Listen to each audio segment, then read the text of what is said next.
पिता ओ पुत्र एवं पवित्र आत्मा नाम आमेन। प्रभुंकर शांति आपण मानठारे सर्वदा रहू।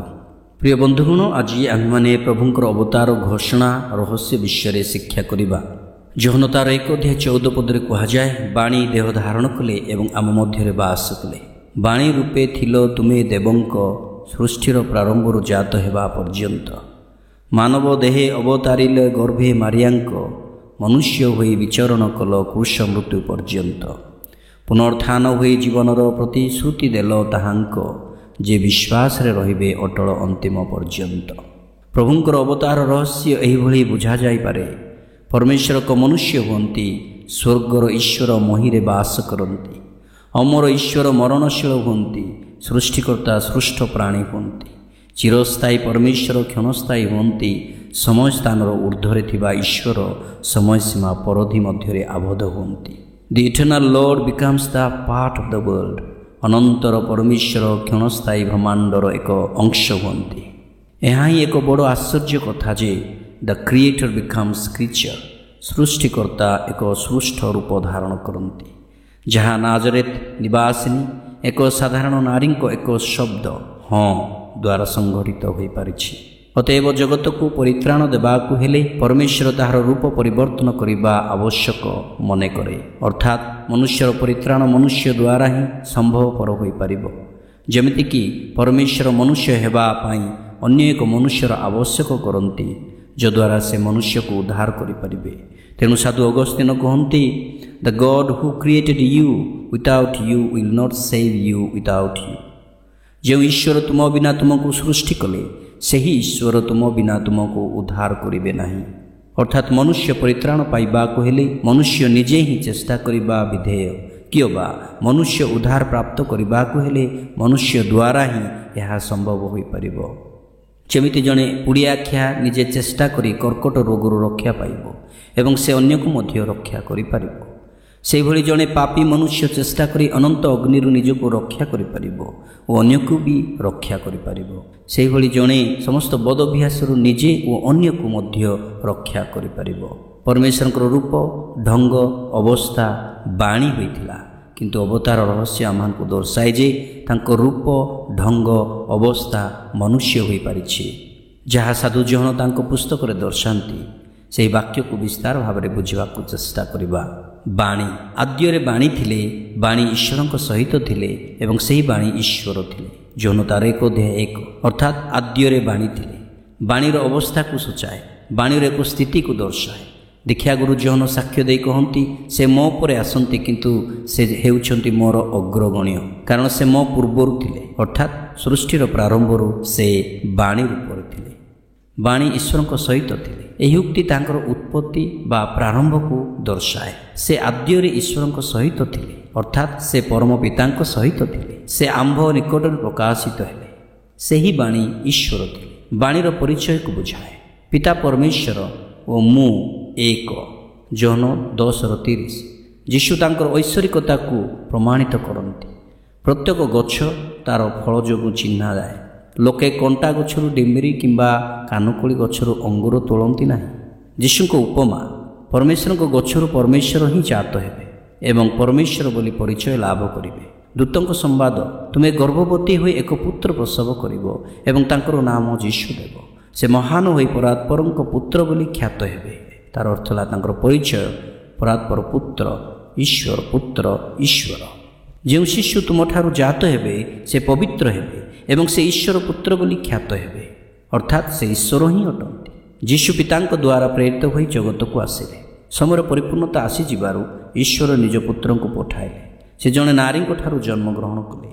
गलातिय 4:4 एलिजाबेथ पवित्र आत्मा पूर्ण होई कहिले, मोर कि सौभाग्य, मोर प्रभुंकर माता मो निकट को आसिले। लूक 1:43 मेषपालकों देवदूतों संवाद, आज तुम निमंते जने त्राणकर्ता प्रभु ख्रीष्ट दाविदंक नगर जन्मग्रहण करिसंती।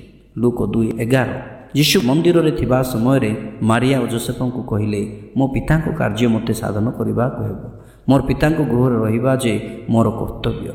लूक 2:49 पिता अर्थ परमेश्वर को बुझाए। तत्परे आकाश एक बाणी शुणागला, तुम्हें मोर प्रिय पुत्र, ତୁମଠାରେ ମୁଁ ପରମ ସନ୍ତୁଷ୍ଟ। ମାର୍କ 1:11। ପ୍ରଭୁଙ୍କର ଜଳ ଦୀକ୍ଷା ସମୟରେ ପରମ ପିତା ଯୀଶୁଙ୍କୁ ପୁତ୍ର ବୋଲି ସମ୍ବୋଧନ କରନ୍ତି, ଅର୍ଥାତ୍ ଯୀଶୁ ଈଶ୍ୱରଙ୍କ ପୁତ୍ର, ଈଶ୍ୱର ଅଟନ୍ତି। ବାଇବେଲରେ ଯୀଶୁଙ୍କୁ ଅନେକ ପ୍ରଭୁ ବୋଲି ସମ୍ବୋଧନ କରନ୍ତି। ଏମିତି କାହାକୁ ବା କୌଣସି ମନୁଷ୍ୟକୁ ପ୍ରଭୁ ବୋଲି ସମ୍ବୋଧନ କରାଯାଏ ନାହିଁ, ଯାହାର ଅର୍ଥ ଯୀଶୁ ଈଶ୍ୱର ଅଟନ୍ତି, ଯଦିଚ ସେ ମନୁଷ୍ୟ ଥିଲେ, କାରଣ ସେ ମନୁଷ୍ୟ ହୋଇ ଜନ୍ମଗ୍ରହଣ କରି ଆମ ମଧ୍ୟରେ ବାସ କଲେ। ବାଣୀ ଦେହ ଧାରଣ କଲେ ଏବଂ ଆମ ମଧ୍ୟରେ ବାସ କଲେ। ଦେହ ଧାରଣ କରିବା ଅର୍ଥାତ୍ ଖ୍ରୀଷ୍ଟ ମାନବ ଦେହ ଧାରଣ କରି ଆଗମନ କରିଅଛନ୍ତି। ପ୍ରଥମ ଜୋହନ 4:2।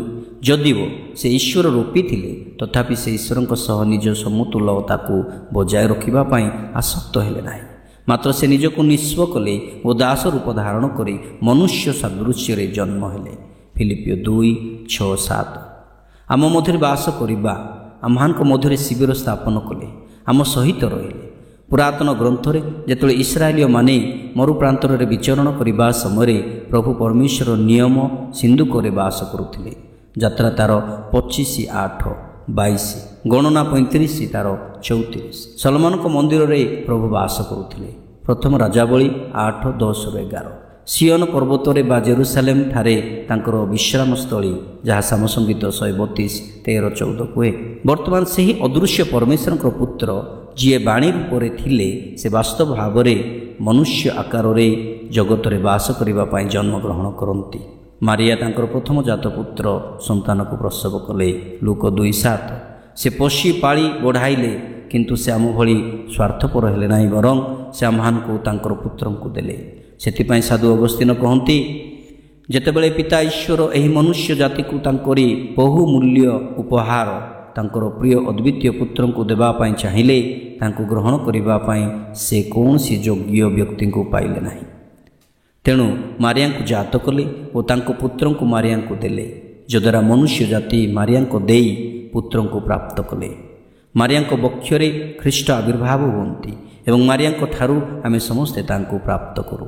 ସାଧୁ ଥୋମାସ ଆକ୍ୱିନାସ କହନ୍ତି, ଅବତାର ଘୋଷଣାର ମୁହୂର୍ତ୍ତରେ ଯେତେବେଳେ କୁମାରୀ ତାଙ୍କ ମତକୁ ପରିପ୍ରକାଶ କଲେ, ତାଙ୍କର ଗର୍ଭରେ ସେହି ବାଣୀ ଦେହବନ୍ତ ହୋଇଥିଲା ଏବଂ ଅନୁଗ୍ରହର ନୂତନ ସ୍ତର ପ୍ରାରମ୍ଭ ହେଲା। ସାଧୁ ଲୁଇସ୍ ଦେ ମଣ୍ଟଫୋର୍ଟ କହନ୍ତି, ଆମ ସମସ୍ତଙ୍କ ପରିତ୍ରାଣ ପାଇଁ ପରମେଶ୍ୱରଙ୍କ ପୁତ୍ର ମାନବ ହେଲେ, କିନ୍ତୁ ମାରିଆଙ୍କ ଠାରେ ଓ ମାରିଆଙ୍କ ଦେଇ। ସୁତରାଂ ପରମେଶ୍ୱର ଆମ ମଧ୍ୟକୁ ଆଗମନ କରିବା ପରମ ଉଦ୍ଦେଶ୍ୟ ଏହି ଯେ ସମସ୍ତ ମନୁଷ୍ୟ ପରିତ୍ରାଣ ଲାଭ କରିବେ। ପରିତ୍ରାଣର ଅନ୍ୟ ଅର୍ଥ ବା ଭାବନା ବା ପରିଭାଷା ବା ଶବ୍ଦ ଜୀବନ, ଅର୍ଥାତ୍ ପରମେଶ୍ୱର ମନୁଷ୍ୟ ହୁଅନ୍ତି ଯେହେତୁ ଜଣେ ମନୁଷ୍ୟ ଦ୍ୱାରା ମୃତ୍ୟୁ ଆସିଲା, ସେହିପରି ଜଣେ ମନୁଷ୍ୟଙ୍କ ଦ୍ୱାରା ମୃତ ଲୋକଙ୍କର ପୁନରୁତ୍ଥାନ ବା ଜୀବନ ମଧ୍ୟ ଆସିଲା। କାରଣ ଆଦାମଙ୍କ ଠାରେ ଯେପରି ସମସ୍ତେ ମୃତ୍ୟୁଭୋଗ କରନ୍ତି, ସେହିପରି ଖ୍ରୀଷ୍ଟଙ୍କ ଠାରେ ସମସ୍ତେ ପୁନର୍ଜୀବିତ ହେବେ, ଅର୍ଥାତ୍ ଜୀବନ ଲାଭ କରିବେ। ପ୍ରଥମ କରନ୍ତୀୟ 15:21-22। କାରଣ ସେହି ବାଣୀ ଅବତାରିତ ଖ୍ରୀଷ୍ଟ ଯୀଶୁଙ୍କ ଠାରେ ଜୀବନ ଥିଲା। ଜୋନ 1:4-5-26। ତେଣୁ ସେ ନିଜେ କହନ୍ତି, ମୁଁ ହିଁ ପୁନରୁତ୍ଥାନ ଓ ଜୀବନ, ଯିଏ ମୋ ଠାରେ ବିଶ୍ୱାସ କରେ ସେ ମୃତ୍ୟୁ ହେଲେ ସୁଦ୍ଧା ଜୀବିତ ହେବ। ଅର୍ଥାତ୍ ଯୀଶୁ ଆସନ୍ତି ଯେପରି ମନୁଷ୍ୟ ଜାତି ସକଳ ଜୀବନ ପ୍ରାପ୍ତ କରିବେ, କାରଣ ସେ ଜୀବନ ଦେବା ପାଇଁ ଆଗମନ କରନ୍ତି। ସେଥିପାଇଁ ସେ କହନ୍ତି, ମୁଁ ଆସିଛି ଯେପରି ସେମାନେ ଜୀବନ ଲାଭ କରିବେ ଏବଂ ତାହା ପ୍ରଚୁର ଭାବରେ ଲାଭ କରିବେ। ଜୋନ 10:10। ଧନ୍ୟବାଦ।